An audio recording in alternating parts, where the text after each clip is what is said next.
Welcome to NFNR podcast with your host Dev, And mod. and today is podcast number 3, but part 2 of the gender, sexuality, and map design that we discussed in the previous podcast, which shamefully was 3 weeks ago. It's been a while. It's been ages. We didn't mean to make this mistake, I promise. Well, a little bit. I got anxious. So we finished off the last podcast on the F part. So we made it all the way to the F, and that last one was female to male, or FTM. And now we are going on to the G section. Throughout. This is all in alphabetical order for anyone watching. So we'll start off with gender apathetic. Pronounced it right this time. This term describes someone who doesn't strongly identify with any gender or with any gender labels. Some gender apathetic people also use terms that indicate their relationship with the sex or gender assigned to them at birth, such as cis apathetic or trans apathetic, whilst others don't. Generally, people who are gender apathetic display an attitude of flexibility, openness, and not caring about how gender identity or presentation is perceived as and labelled by others.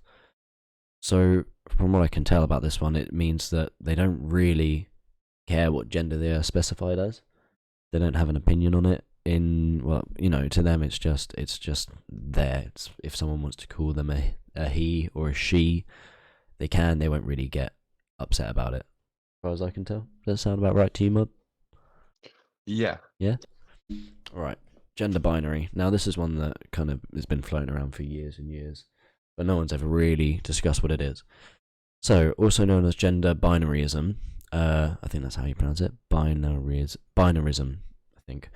This term refers to gender classification systems, whether cultural, legal, structural, or social, that organise gender or sex into two mutually exclusive categories, such as man, woman, or masculine and feminine.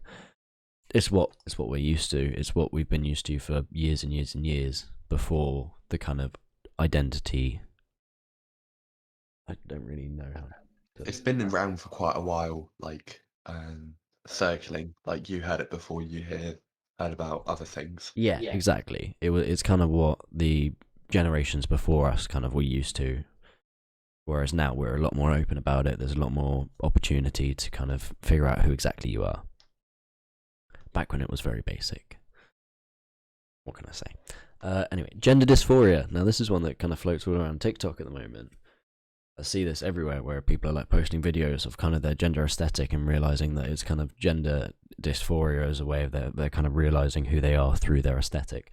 But what it describes it as, this is both a medical diagnosis and an informal term used to communicate challenging feelings or distress people experience in relation to gender. I'm really struggling to read these. The medical diagnosis of gender dysphoria refers to a conflict between someone's assigned sex as male, female, or intersex and their gender identity. When used informally, gender dysphoria describes interactions, assumptions, and physical traits or body parts that don't feel affirming or inclusive of someone's expressed or experienced gender. So this is where they identify themselves as a gender which they feel like their physical body or how they are as a person doesn't quite show how they physically feel, I think, as they mentally feel. I think that's about right. It's a bit of a weird one to describe itself. I don't entirely understand that one. And the medical diagnosis of gender. I get confused quite a lot with all the different genders. Like this is new to us, like we said in the previous podcast. Yeah, we're learning as we're reading it. I looked up in my outside time of this. I'm just rereading it to see if I've missed like a key word or something. The medical diagnosis of gender dysphoria refers to a conflict between someone's assigned sex and their gender identity. So yeah, it's so pretty much they identify maybe as cisgender, or any of the previous ones we talked about, or the new ones that we're discussing today, and what they were assigned at birth. So maybe if they were born male and they feel like they really aren't that, but they're not able to, maybe they're not old enough to get a sex change or something like that, that's gender dysphoria. Yeah, that's what I'm getting from this. A lot more sense. The way that you explained it there made a lot more sense. Yeah, thank you very much, Mod. Gender expansive. An umbrella term that is used to refer to people who subvert or don't conform to society's dominant view of gender. This can include trans people, non-binary people, people who are gender non-conforming, and more. So I think this is just people who kind of want to push the boundaries of, as we were talking about earlier with the gender binary. They want to actually be able to express how they feel and explore their gender and sexuality all in combined. That one's pretty self-explanatory. I like that one.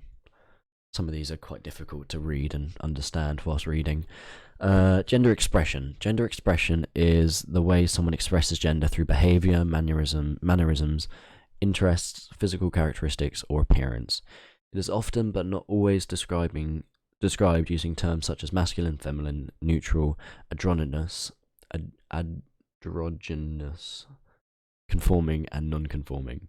The words used to describe someone's gender expression are dependent upon social or cultural norms and stereotypes that may change over time. Yeah, that one makes a lot of sense. I think that one's pretty self-explanatory. You know, it's just how they express what gender they feel most comfortable in. That is pretty self-explanatory. Again, I like that one. Gender identity. I feel like I shouldn't be saying, "Oh, I like that one." That makes me sound very like sexist. You like a lot. I like all of these. I'm thinking you're like, oh, I like this one. Oh, I like this one. I'm like, are you okay? I hope people don't find that offensive. I'm saying I like this one as I like how it's written because it's a lot easier to understand. A lot of these are quite difficult, and I think that's probably just because I haven't faced that kind of challenge in my life. Looking at Deb's screen, it's a lot of writing. It's just black and white. Yeah, it's a lot of reading, and then when we understand it, we don't go like, "Oh, I understand." It's just it's trying to figure it out on this. Oh, I like that one. It is just I like that one. Anyway, on to the next one. I mean, we have 40. I don't think we can go through all 40 of them today. 46 or whatever. If you're wondering, Dev likes that one. I do like that one. It was very easy to describe. Anyway, gender neutral pronouns. Okay, interesting. I thought this would just be like a general subcategory for the genders we were going through, but this seems to be a category in itself.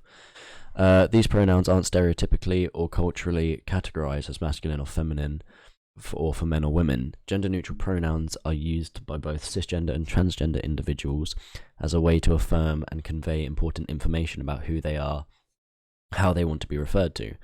Examples include they, them, theirs, sie, her, hers, sehr, sie, theirs, sie, them, theirs. Some of those looked a little like almost as if they were written in German. Quite far away from you, and that generally looks like the alphabet. It is very confused. It's just like saying they, them, and then, you know, I guess when you go down the list and you come across like cisgender, but then you go for like the bigender, trigender ones where it's a mixture of like different gender. I don't know what the word was. It was on the tip of my tongue, and now I can't figure it out. Gender identities, that's the one. Then I guess it is kind of just a mixture of their different pronouns collected together in one form of pronoun. I'm not a massive fan of how I described that one. Yeah, that wasn't the best. It's just even more confusing. It's just pretty much how people describe themselves. So if I am a male, I would describe myself as he, him. If I was a female, she, her. And these ones are different pronouns for maybe different genders, maybe combined genders. It's how they prefer to refer to themselves. Okay, I feel like I got that one a little bit better. I like that one now. Gender non-conforming. This term is used. This is quite a long one as well. This term is used to describe people with gender expression or presentation that's different from cultural or social stereotypes associated with a person's perceived or assigned gender or sex. Gender non-conforming isn't a gender identity, though. Some people do self-identify using this term. It doesn't convey any information about the way someone experiences gender internally. More accurately, gender non-conforming is a term used to describe physical traits in relation to socially and culturally defined gender categories. People of any gender, cis, trans, and non-binary, can be gender non-conforming. So this pretty much states that their gender identity and their physical gender that they are maybe assigned at birth or the one they are at the moment they don't show it. They don't show what they physically are. They would prefer to show their identity than who they physically are in person. I think that's the easiest way to describe gender non-conforming. I think. I kind of like that one. Gender normative. Okay, this one's a very short one.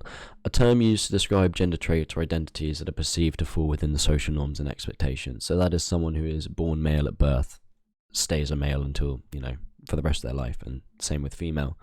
That's just, a simple binary gender binaryism, but saying how they don't want to change between them. I like that one.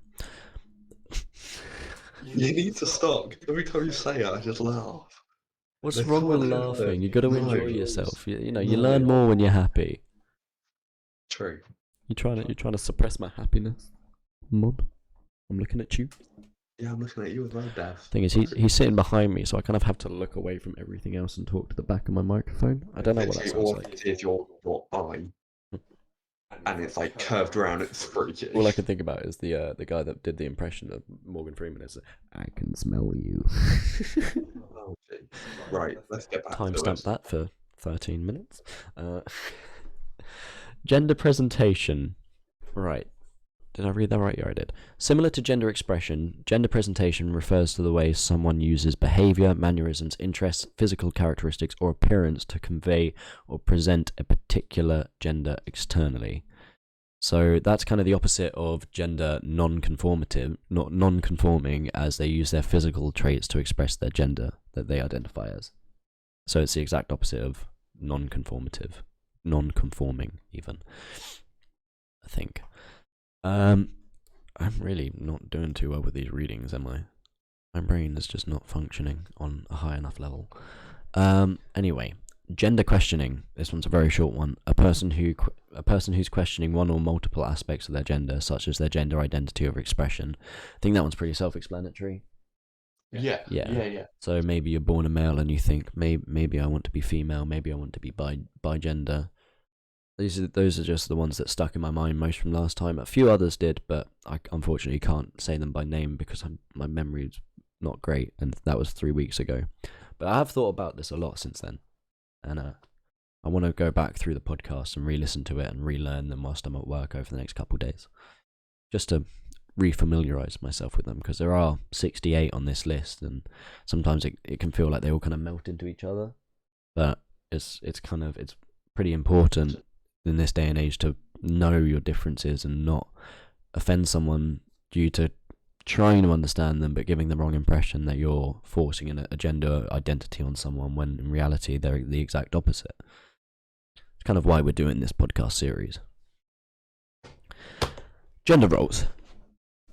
The interests, behaviours and mannerisms that a society or culture assigns to a particular gender or to things expected of a person based on their assigned, perceived, or actual gender. Gender roles change over time and across cultures. These are just like the whole gender norms you have with society, like the whole wage gap difference in jobs, all of that BS, in my opinion. Yeah, nice one there, Dev. Well, I'm being accurate. Especially with everything going on with not allowing women to have abortions. Like, that's just another gender role that's just oppressing the female gender, saying, oh yeah, we're going to take away this right that you've had for not even that long. Like, in the grand scheme of the human race, abortions have not been readily available for more than a few percent, even if that, of the time humans have been on this earth. I think it's disgraceful, but it's just another one of the gender roles, apparently. That's my opinion. Yeah, I mean that's like a whole different thing to what we're reading, but yeah, that's my opinion. Side rant. Just a little bit. So if we need to do another whole podcast just on ranting about everything nowadays, that'll be like a 24-hour podcast. I have a lot of stuff that I could rant about. We could do a charity podcast just ranting about what we don't agree with. Watch me rant for ranting for charity. And then we could have disco music and we could be like ranting and raving. for charity. I'm sort of going off the idea now. Okay. Anyway, Sorry. back to gender, sexualities, and map design. Map design doesn't fit in that, but hey ho. Gender variant. We need to speed these up, get through these. Similar to gender non-conforming, gender variant is an umbrella term used to describe people with a gender identity or expression or presentation that's different from perceived social norm or dominant group. Some people dislike this term because of its potential to perpetuate misinformation and negative stigma about non-cisgender gender identities and non-conforming presentation being less normal or naturally occurring. That was a lot of pretty big words jumbled up next to each other. I'm trying to figure it out. You describe people with gender identity expression that is different from the perceived social norm. Okay, so gender variant it's pretty much the same as non-conforming, with the physical gender and the gender identity being different in this person's identity. But also then this one pushes it a little step further and says that it's non-conforming to the gender norms of what we'd have with gender roles, by gender, everything like that. Does that sound about right to you, Mon? Yeah, it does. Make enough sense? Yeah. I mean, it's a lot to take on, and like I said earlier, I'll probably go back to it and look up what it means and try and get a better understanding, because everyone understands differently. I definitely understand differently, and I have to look through so much stuff to understand stuff nowadays. Very confusing. But we do it. We got to do that. Yeah. That's quite funny, actually. I mentioned the other day at work about staying woke, and my manager looked at me, and bear in mind he's a good 20 years older than me.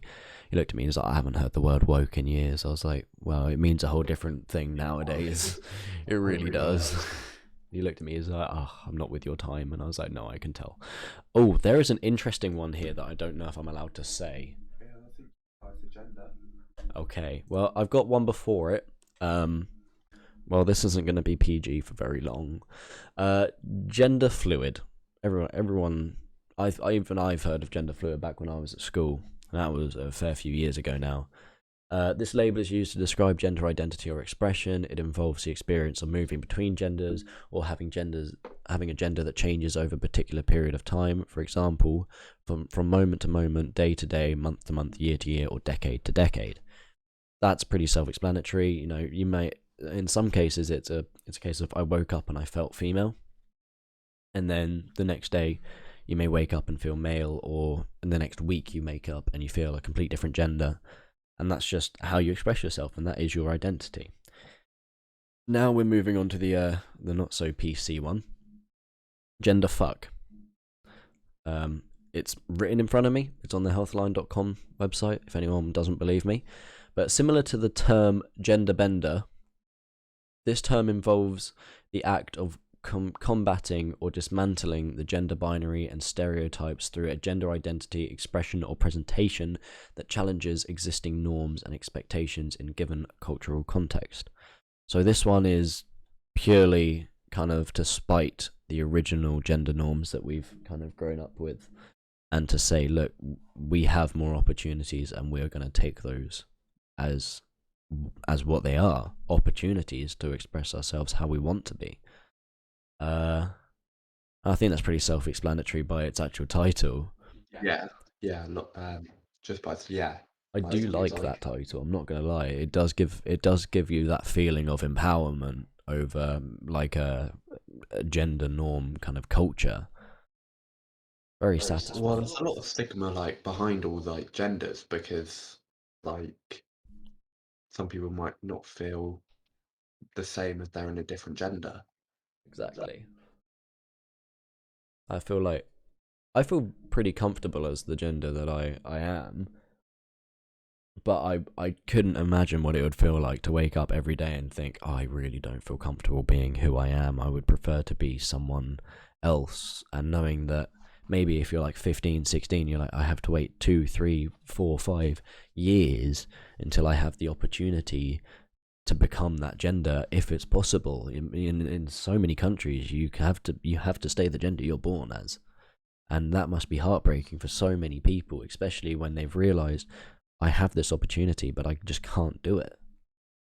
I don't know. I don't think I could live a life like that. I would struggle so much, and I do understand why suicide rates and for our age range, anyone between kind of 15 to mid to late 20s, it is skyrocketed because it's so difficult to express yourself nowadays without feeling judged or oppressed because of it. I don't know. Sometimes I feel like social media isn't the cause of it because it can really help, but it also kind of shows you that there's a There's lot of just a lot hatred. of stuff on social media, like, people see stuff and they wanna be that, and when they realise that they can't be that, then that's when sort of like, not jealousy, but a little No, bit I of, think jealousy is the right word, but it's not a purposeful jealousy. It is genuine you heartbreak. sort of feel a bit left out. I'm trying to think of the proper word for it, but maybe it is jealousy. It doesn't sound right in my head. Jealousy is the word itself sounds harsh, but this is more of a you really wish you could do that, and you're not jealous of the fact that they're able to do it. You're jealous of the fact that you're not.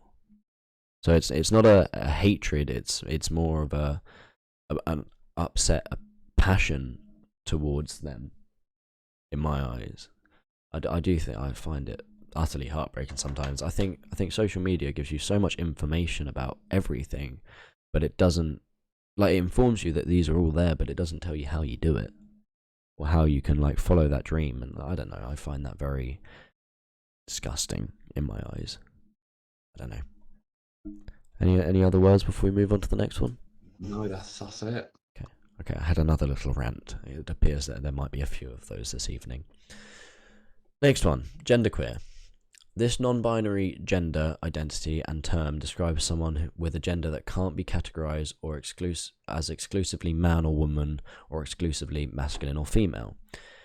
People who are genderqueer experience and express gender in different ways. This can include neither, both, or a combination of man, woman, or non binary genders. It's a bit of a tricky one, but it's kind of like a combination of male and female, not quite being able to understand which one you conform with most. It could be like a simple 50-50 split, which again is actually a lot more painful than it sounds because if you physically wanted to be male and female, that's not possible. You could be one, you could be the other physically, but as an identity, you can be that 50-50 split. I feel like if you were maybe like 90% confident that you wanted to be a male and 10% confident that you wanted to be a female, you could say, hypothetically, I will become physically a male, and then that other 90% of me is just going to have to be my identity. But again, that's a bit of a difficult situation to describe, I guess. Gender void. A term that describes someone without a gender identity. Although it is similar to agender, gender void is usually associated with a feeling of loss or lack. Now, in my eyes, as someone who has struggled with mental illness in the past, gender void seems like it is also could be paired up quite viciously with anxiety and depression. Whereas agender was just simply, I don't want to identify as a gender. This one is I feel like I can't identify as any gender because I don't think I fit in with it. I feel like that could be a very harsh trap for especially like teenagers who are just understanding what it is and thinking, oh, this is exactly how I feel. Looks like it's just got a name to it, but it doesn't have anything else. I feel like it could be very easy to get stuck in your thoughts with that kind of feeling. Do you agree with me, Mod? Yeah, I agree. Like, a lot of people nowadays get really stuck in their feelings and can't like snap out of it. So if you think you're gender void, then and you're suffering with anxiety or depression, then you're just going to get into this circle of bad like thoughts Yeah. and everything. I think once we've done the podcasts on genders and sexualities, if we don't move on to map designs, this is a couple of weeks in the future.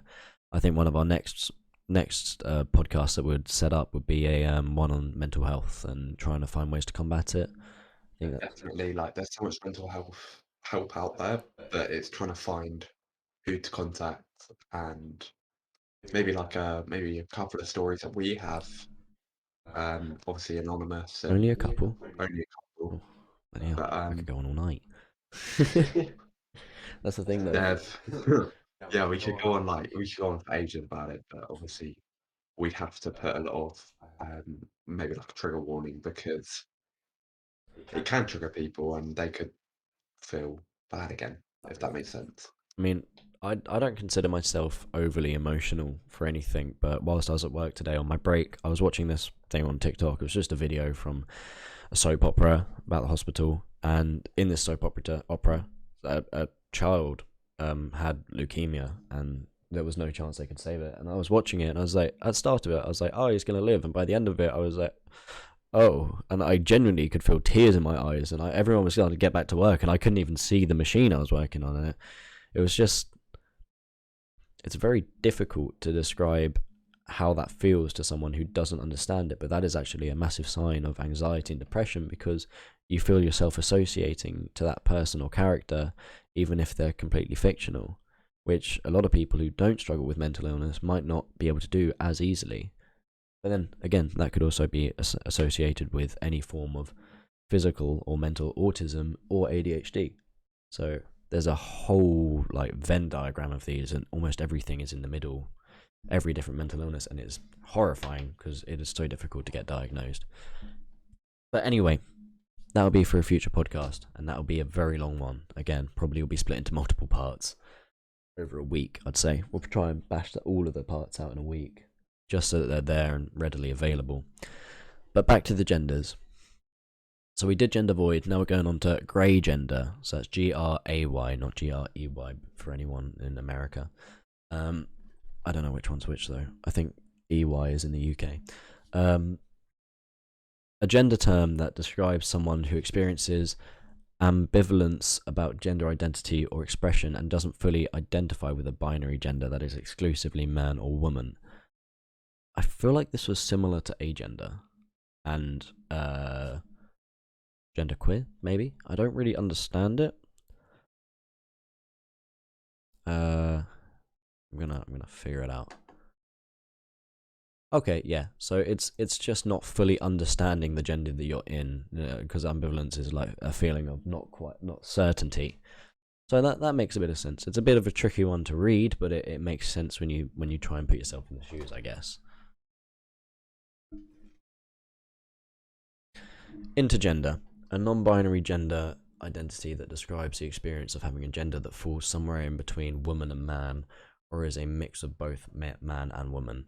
Again, that was similar to bigender, but more specifically for the two main binary genders. I think that one makes a lot more sense. Yeah, the way that you've explained it makes a bit more sense, and we can sort of put two and two together. Obviously, we could be completely wrong with it. We're just listening with a bit wrong, let us know, but I think we are right. What I'm finding is a lot of these genders are very similar to each other, but with very minor changes in some of them, and some of them quite major differences, but some of them are very, very minute changes. And I think that might make it very difficult for someone in this situation to figure out which one of possibly 5 different genders they are, and they feel like they might have to self-examine themselves. Never feel forced to figure out what gender you are. You know, it could take years or it could take days. It is purely up to you. It's no one else's opinion. It is yours. It is your life. And after that, once you feel 100% certain, then you can be like, look, I think I identify as this. And then maybe a few years down the line, you're like, oh, you know what? I was completely wrong. I actually identify as this. It's perfectly natural. I say everyone does it. If I say that, I'll have a bunch of people saying not everyone does it. But so many people have that. The majority will say. The majority of people think it. Exactly. Not everyone, because not everyone's gonna like the same things. Yeah, and everyone's got a different opinion. If you found yourself watching this, it's either because you're A, going through this yourself, or B, you're trying to understand for maybe family or friends, or just for the sake of having that bit of extra knowledge. And if you're in those boats, then we do salute you, because that is something very brave to do. And you should be very proud of yourself for even trying to understand, because it's very difficult to understand at the moment. Sorry, that was my alarm going off. Oh no, Clearly I have to wake up. It's alright. We got this. We got this. I'm awake now. Yeah. Half an hour in, we've got this. Where were we? We were on intergender, so now it's intersex, an umbrella term that describes people who have sex characteristics such as chromosomes, internal organs. I made that mistake last time. I stopped myself this time though. hormones, or anatomy. That can't be easily categorized into binary sex framework or male or female. Intersex conveys information about a person's sex characteristics but doesn't indicate anything about their gender identity. Again, this is more physical than anything else. It's just talking about pretty much what reproductive organs you have, what physical aspects represent your your gender, even. Again, I think that one's pretty self-explanatory. Bit confusing, but self-explanatory. Masculine of center. This term describes people who experience their gender as masculine or masc. Some masculine of center people also identify with the word man, but many others don't. The term masculine of center tells you about someone's gender identity, but doesn't convey any information about the sex or gender assigned to them at birth. Does that make sense to you? Not really. No. Don't really understand that. What about you? To be honest, I kind of read it and then looked at it and thought, kind of understand it, but not 100%. So they, who experience their gender as masculine or masc, so they feel masculine, however, they don't always conform to being called man, male, anything of the male pronouns. So a term of masculine at center. So it's kind of like deep inside them they feel masculine, but they may think other parts of themselves might be more feminine characteristics. Okay. So their core is masculine. That makes a lot of sense. Okay. I'm glad. I'm kind of looking at the scroll on the side of my screen, and it's slowly making its way downtown. Walking fast, faces pass, and I'm home now. Doodly doodly doo. Alright, masculine presenting. This one's a bit of a long one. This term describes people who have a gender expression or presentation that they or others categorize as masculine. Masculine presenting captures the part of someone's gender that shows externally, either through aspects of their style, appearance, physical traits, mannerisms, or body language. This term doesn't necessarily indicate anything about the way someone identifies their gender or sex assigned to them. Okay, I think there was a bit of a typo on the website there, but pretty much they physically look masculine, they physically act masculine, however that may not be how they actually identify. I think that one makes sense. Yeah, that one makes a lot of sense. Yeah, I think it's kind of the exact opposite of masculine of center. I think. I don't know. It's all getting a little bit blurry as I was describing earlier, but we'll just keep going. And if there's questions, this always gets uploaded to YouTube, and questions are more than welcome. And I think eventually I'm going to start clipping these and uploading them to TikTok and Instagram and everything, but it's finding the free time to do it. Maverick.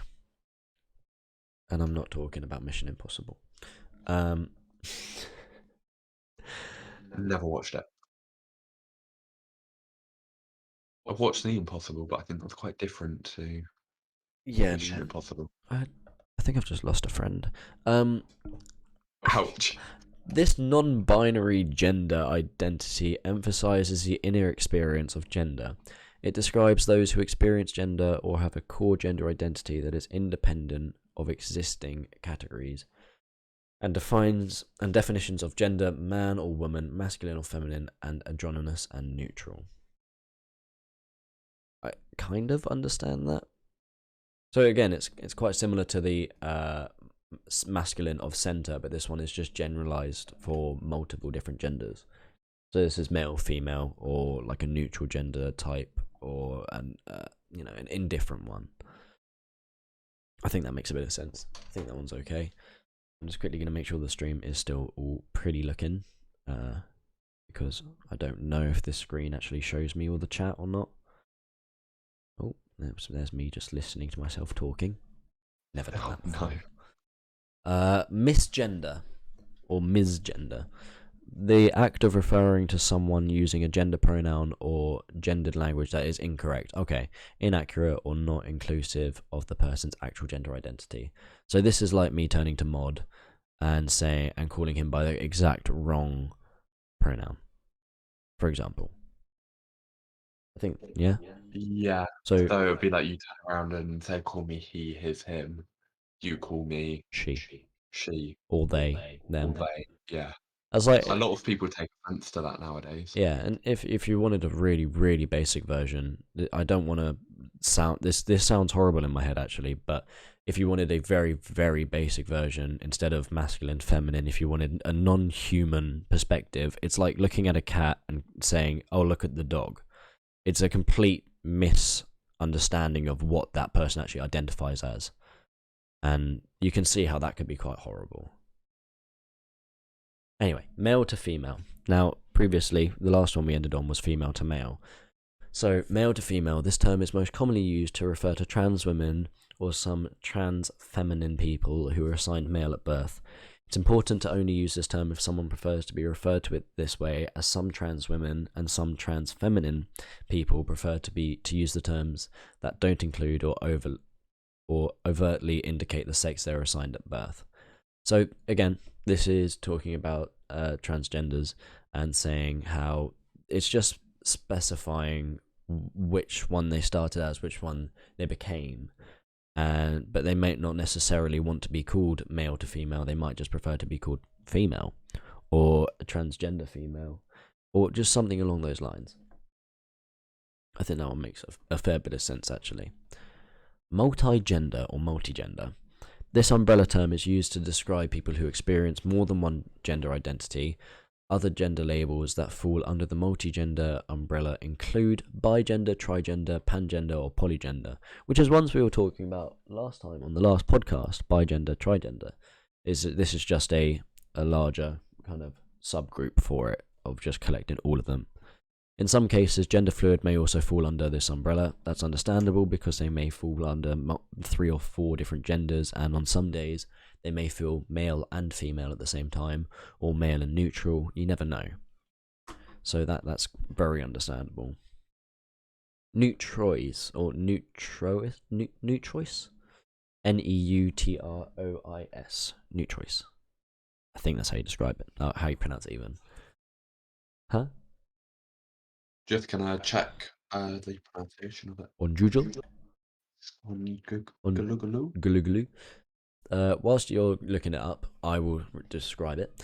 This non-binary identity and umbrella term is used to describe people who have a gender that isn't exclusively man or woman. Neutris can be a broader term encompassing other genders, other gender identities such as non-binary, agender, gender fluid, or genderless.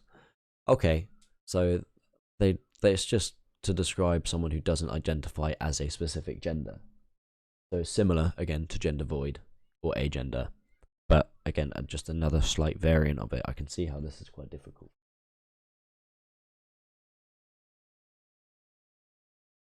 I've been looking at the screen for 40 minutes and I can feel it. Doesn't help that it's got a bright white background. It's okay. Sorry, Dev, how was it you spelled Neutrois? Neutrois. Neutrois. I feel like I'm doing a spelling bee. Just not coming up with it, so we'll just have to guess that it's Neutrois. I'm gonna do the very very basic way of doing it. Google Translate. Best part is it should say it through the system, so you should be able to hear it on the stream itself. I can't hear it because I've got my headset turned down. Well, that's not good. Paste that.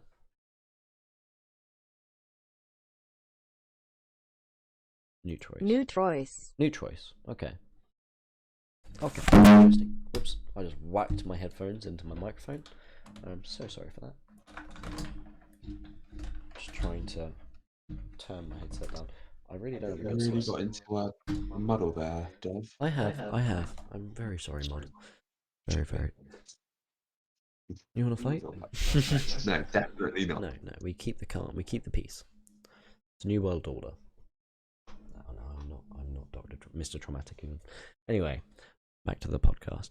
Non-binary, also referred as NB. I've never heard anyone say that, but NB, if I hear that in the next week or something, it's going to be just me being completely negligent. That's a sorry on my behalf. This is a gender identity and umbrella term for gender identities that can't be exclusively categorized as man or woman. Again, very similar to the other genders we've described. Individuals who are non-binary can experience gender as a variety of ways, including a combination of man and woman, neither man nor woman, or something else altogether. Some non-binary individuals are trans, whilst many others don't. What? Okay, that was a mispronunciation there by the website. Whether a non-binary person is also trans typically depends on the extent of which that person identifies, even partially, with the sex and gender assigned to them at birth. Okay, that's very similar to the other ones, but saying how they don't necessarily need to be anything or all of the above. They kind of it's a wider range, which is why I think you see a lot of people with non-binary, whereas I don't really think I've ever met anyone that is gender void. But that may just be because they don't know what gender void is, or maybe they've kind of come to the realization that they may be non-binary with a mental condition on the side, something along the lines of depression. Again, it's very difficult. It's a very grey area. There's a lot of lines that cross each other. I think that's the best way to describe it, don't you, Mod? Yeah, completely. The way that you've explained it, I understand it.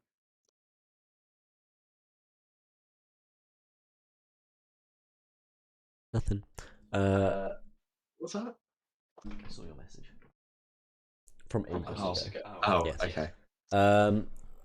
Novi gender or novigender, people who use this gender identity experience having a gender that can't be described using existing language due to its complex and unique nature. Okay, so that's kind of like having a gender that doesn't quite exist yet, or isn't something that's really been well discussed. Yeah, maybe it's yeah, so could be that they don't have a gender to be described as. Yeah, because they haven't found In a anything way. similar to it yet. Yeah. That's a tricky one. But again, it's understandable, and there have been many situations like this. Like, for example, when the term furries first came around, no one understood what a furry actually meant, but it is someone who identifies as an animal. But how do you identify as an animal if you've never been able to experience an animal? So they would have been a novi gender or novigender until they were able to figure out how it is that they could describe it and how it is that they felt in that way an animal. And then from that, there were sub ones. There was scalies, which was, anyone that was based off like lizard, dragon, anything like that. Again, more sub characters, sub bound. That's not on this list, I don't think. Not that I've seen yet, and we have already gone past the Fs, so it must have already gone past it. Anyway, on to the next. Omnigender. Non-binary gender identity that describes people who experience all or many gender identities on the gender spectrum simultaneously or over time, similar to pangender. Okay, so they are a rather large mix of genders, or instead of a mix, because that can be considered as part this, part that, it is literally all of them combined and saying, I experience everything on each spectrum of this gender list at the same time, or over like a period of a week, I will have experienced all of it.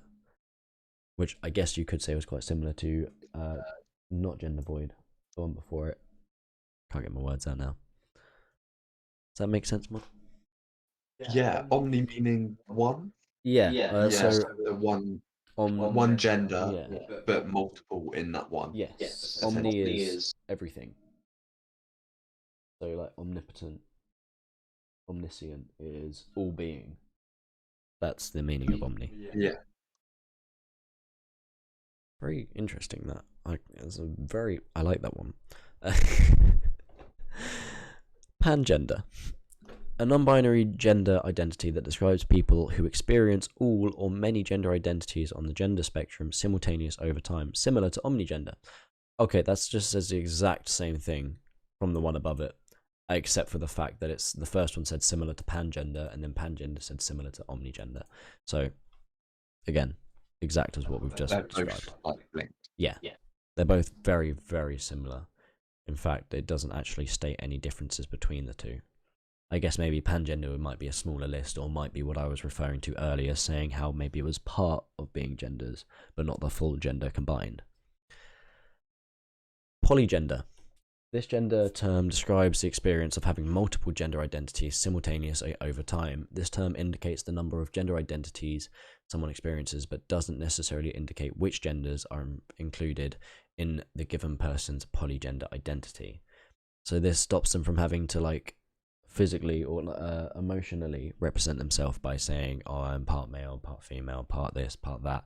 It's more of a case of I identify as multiple genders, but I don't need to tell people which ones I identify as. I just know I do.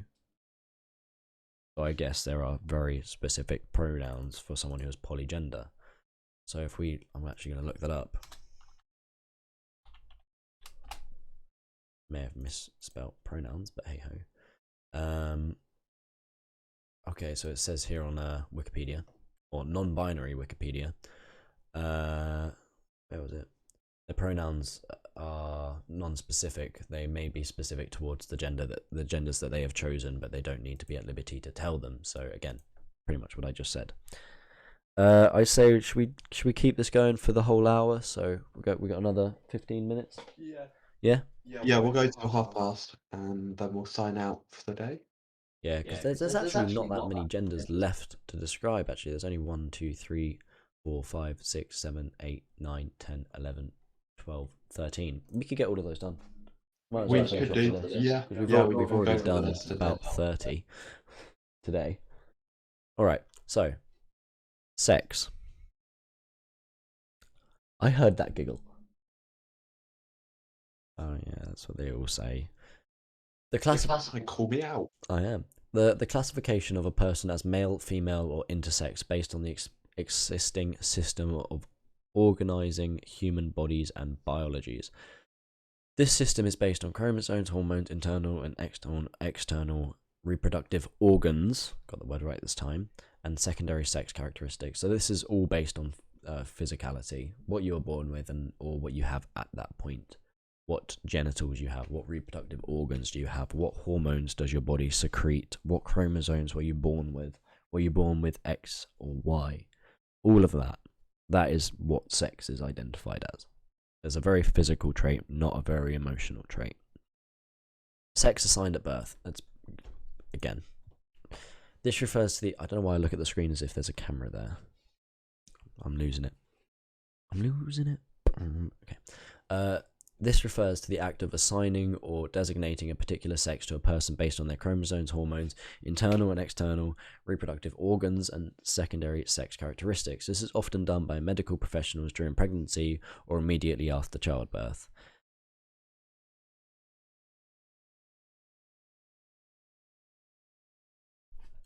Sorry, my brother was messaging me. The sex a person is assigned at birth doesn't determine or indicate anything about their authentic gender, experience, or identity. So again, a very physical one based on 100% kind of what they were born with this time. This isn't what they have at this period of time. It is what they were born with, and that's it. It's not emotional. It is just simply biology. That's all that one is. Social dysphoria. So we've had sexual dysphoria. Now we have social dysphoria. A specific type of gender dysphoria is what we had earlier. A specific type of gender dysphoria that manifests as distress and discomfort that results from the way society and other people perceive, label, refer to, or interact with someone's gender or body. So again, this is not just on how you view yourself now, it is how other people talk to you and maybe misunderstand what gender you identify at that period of time, which would be very difficult for someone who is possibly gender fluid. Bear in mind, if they struggle with social anxiety as it is, they may not tell people what genders they are experiencing on any day-to-day basis. And then maybe a close friend of theirs, someone who they trust, may accidentally mispronounce their pronouns, not knowing that they have now switched from one gender to another, causing a form of social dysphoria. That makes sense, Mod? Yeah. Yeah. That was a lot of words coming out of my mouth. Big brain. Right, next one. Soft butch. Both a gender identity and term used to describe the non-conforming gender expression of someone who has some masculine or butch traits, but doesn't fully fit the stereotypes associated with masculine or butch cisgender lesbians. So it's similar to the non-conforming gender from earlier. But it doesn't fit the stereotypes of what was previously stated anyway. Does that make sense, Mod? Yeah, that does. Yeah. Good. Now, next one, stone butch.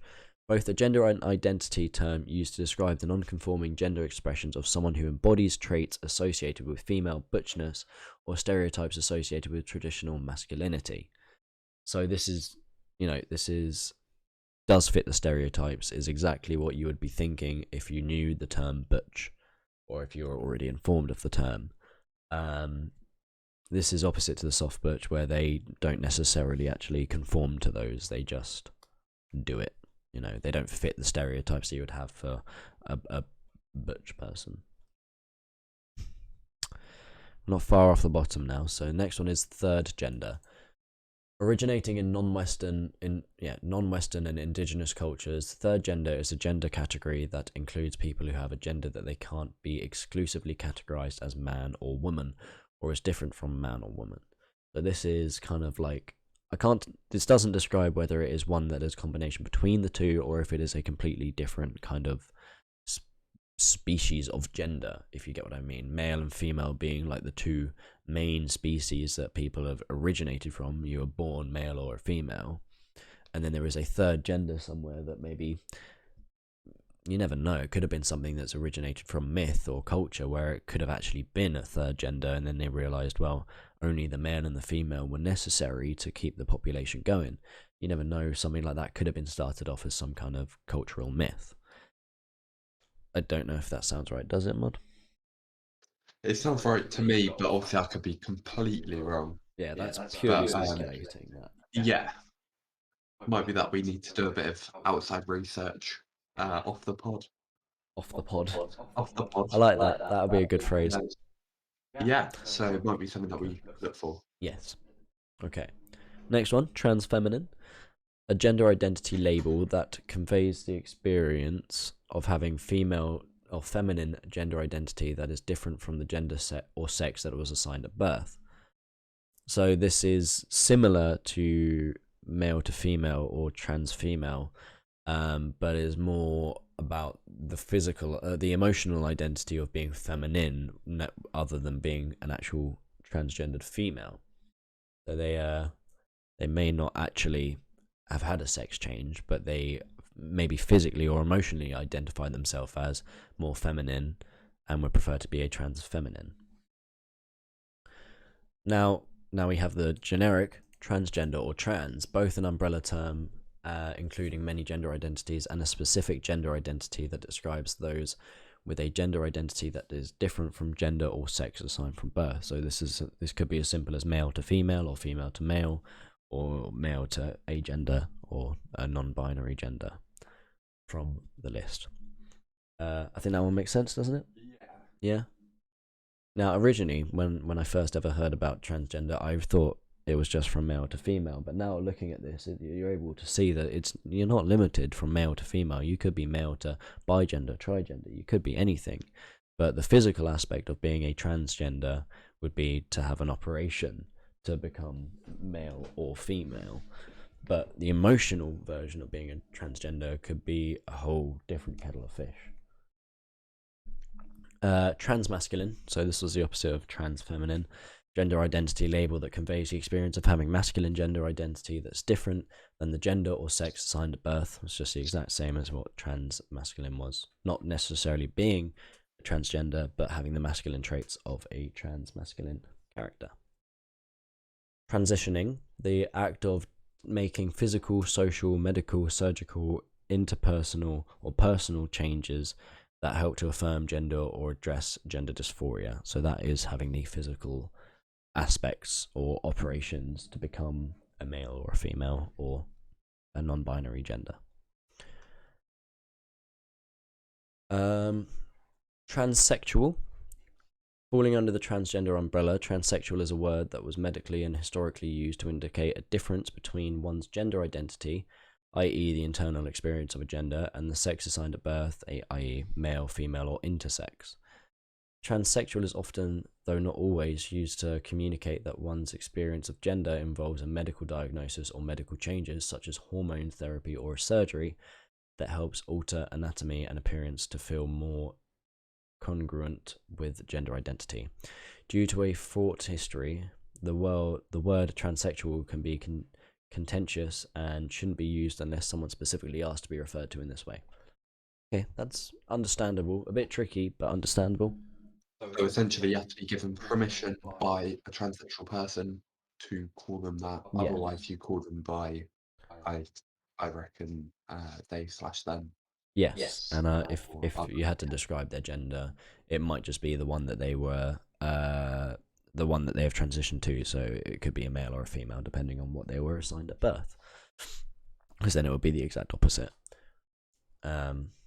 I think that's it. That's and it's more of that. That's a medically proven way of becoming transgender or transsexual in this one. Trigender. This gender identity describes the experience of having 3 gender identities simultaneously over time. This term indicates the number of gender identities such as someone experiences, but doesn't necessarily indicate which genders are given. This is the same as bigender earlier. Well, bigender would have been a while back now. But it's just saying that you have 3 different identities that you were either continuously all 3 at the same time, or you rotate or switch between them any day to day, month to month, week to week, decade to decade, anything like that. But it doesn't necessarily mean you have 3 very specific ones. You don't have to tell anyone what those 3 are. Does that make sense, Mod? Yeah, I was just reading up on it. I've got it up on my phone. Just so that I can read it aside with you. Wish I did it sooner because then I would have been able to refer back to it. But it makes sense.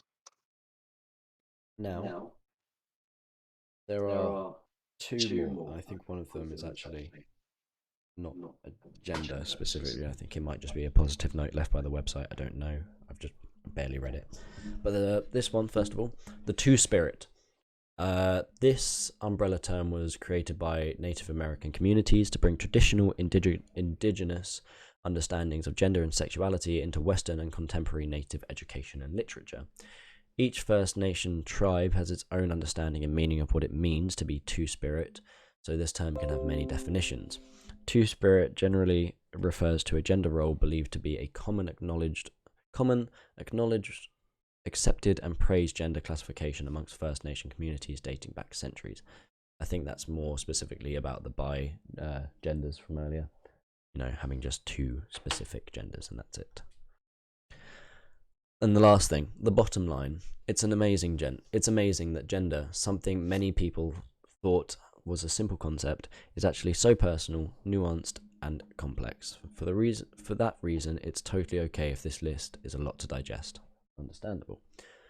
Just remember, gender is an essential part of health and well-being for everyone. Becoming familiar with a language that helps you to talk about this part of identity and society is a great way to care for yourself and to be an ally to others, which is exactly what we were talking about earlier, and something that we're definitely going to get more into detail about when we're discussing mental health and kind of how it combines with sexualities and genders and just day-to-day life, to be honest.